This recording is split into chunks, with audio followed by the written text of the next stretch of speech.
It was around midnight when Chris decided to take a drive, something he often did to clear his head. The town of Hollow Creek was small, quiet and remote, perfect for a peaceful, moonlit drive.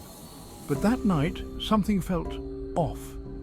The streets were unusually empty, even for a weeknight. The air was thick, almost suffocating, and the occasional flicker of streetlights made Chris uneasy. He turned onto an old country road, flanked by dense trees that seemed to close in around him. That's when he saw her. A woman was standing in the middle of the road, wearing a simple white dress that clung to her like wet fabric. Her head was down, hair hanging in front of her face, unmoving as Chris's headlights illuminated her. Chris slowed his car, heart racing. The woman didn't move. He honked, but she remained still, silent and motionless like a statue. Against his better judgment, Chris got out of the car, calling out to her. "Are you okay? Do you need help?" No response. He walked closer, stopping just a few feet from her. That's when she slowly raised her head, revealing her face. Except there were no eyes, just deep black pits where her eyes should have been. Chris stumbled backward, his breath hitching in his throat, but before he could turn and run, the woman smiled, a wide, unnatural grin that stretched too far across her face. "Take me home," she whispered, her voice soft but wrong, like 100 voices layered on top of each other. Terrified, Chris bolted back to his car, slamming the door and speeding away. But as he glanced in the rearview mirror, the woman was gone. The days following the encounter were a blur. Chris tried to forget what had happened, convincing himself it was just a trick of his imagination, a moment of sleep-deprived insanity. But the woman wasn't finished with him. At night, he would hear soft knocking on his windows. Sometimes, just before he drifted off to sleep, he would hear a voice, her voice, whispering, "Take me home." One evening, he saw her again. This time she was standing in his backyard, watching him through the glass doors. Her empty black eyes locked on his as that same smile crept across her face. Chris tried everything to get rid of her.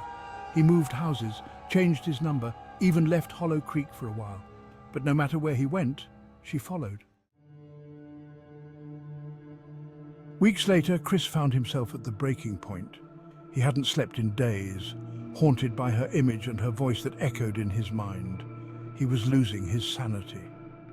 One night, as he sat in the dark, staring out the window, she appeared again, standing in the same spot as before. But this time he didn't run. He was tired of running. Grabbing a flashlight and a kitchen knife, he stepped outside to confront her. She didn't move. The air grew colder as he approached, his breath visible in the eerie silence.